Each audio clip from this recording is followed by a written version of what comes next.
Hi team. So, more at-home drills. Today's drills are slightly different. We're going to be using a wall.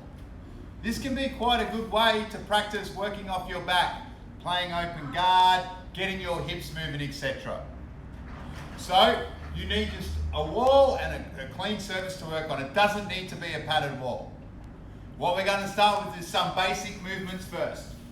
So, part of the skill that you're learning is, firstly, don't push yourself away from the wall. You got to stay about this distance without just pushing like this. You know, that's useless. So, what we're going to do is start to have our feet bent. So your feet are you're sort of visualizing it, you're on your opponent's hips.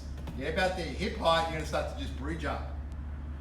Okay, just lifting up. So you think back sweeps, tripod sweeps, whatever, they're all there.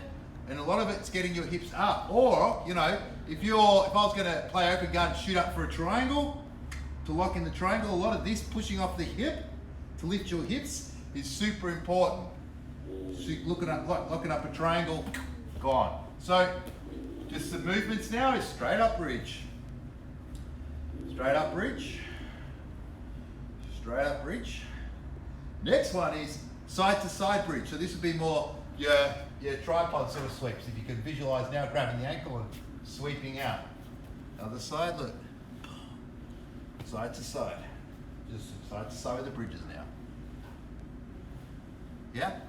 So you've gone straight up and side to side. Now the one-legged ones, which would be good for like shooting up a triangle.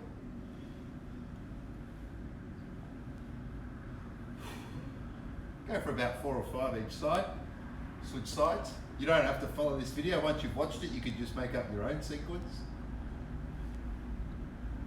So, you know, you're playing off your back, playing open guard, shooting those triangles through. Okay, so now we've done the straight up bridge, side to side, one leg bridge. The next one is just stepping out to the side. So like someone's grabbed your pants and just ripped on a guard pass like a Toriander, and you're just gonna frame off the wall first, nice and simple, and spin back. Walk the other side. As you frame off, I want you to retract your legs in and push back. So we're here, someone Toriander passed you, they grabbed your knees and throw them to the side. I want you to frame, retract your knees to your chest, and come back. So it's like this.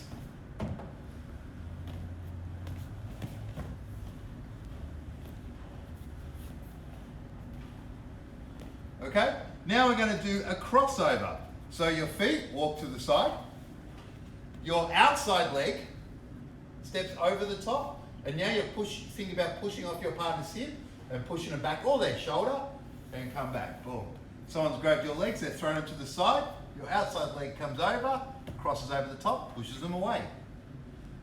Walk to the side, cross over the top, pushes them away. Now notice it's easy to pivot off your back if you stay very curled up. If you have your whole surface of your back on the mat, you get very stuck. It's impossible to pivot and invert when your whole back's on the mat. You've got to curl up, so there's minimal footprint of your back on the mat. Keep it as small as you can, so curling right up. So once we've done crossovers, you can actually start to invert all the way through. So instead of crossing over now, your partner's grabbed your legs and say Toriander passed again, or thrown your legs to the side. Instead of trying to cross over, you can go around and bring your leg in. So now I've inverted, push my partner away, and I come back. Now they can pass the other way. So my legs have been thrown to the side. Instead of trying to cross over, I invert through. So I come up on my shoulders, knees in, and spin back out. So you can invert both ways. See, around, invert, spin back through. Notice here, step over, push, spin back through. So you can start in practice inverting if someone's passing your guard. There's a few more things we can do. You can get a little playful with the inverting as well. Not that it's so necessary that you're ever going to use it in a roll, but it's good for your coordination to be able to just control upside down movement. So one thing I like to do, just for a bit of fun, is here, have one foot on the wall and just start to invert through. So I keep it on the wall, I keep inverting. Just gets you used to spinning. And coming back out. So you get used to that curling motion, just rolling around on your back. There's a final one. It's a little bit more awkward, but it is very relevant.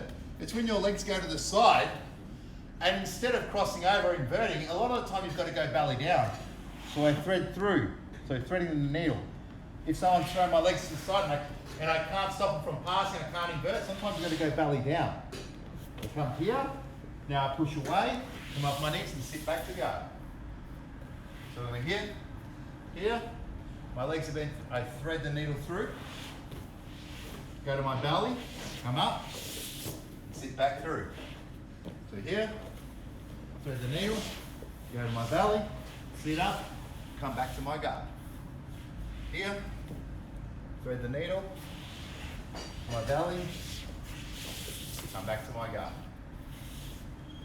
So there's some fun little ways to make your guard retention stronger and even your guard attacks. It's super important, these drills. I did them for many years, especially when you get to train. When I was going to training early and I couldn't have a training partner, I just used the wall. This stuff is all relevant, but you've got to visualize as you're doing it. Visualize what's happening as you're doing it. Hope you enjoy, guys. Many more videos to come. Stay safe. Get your training in today.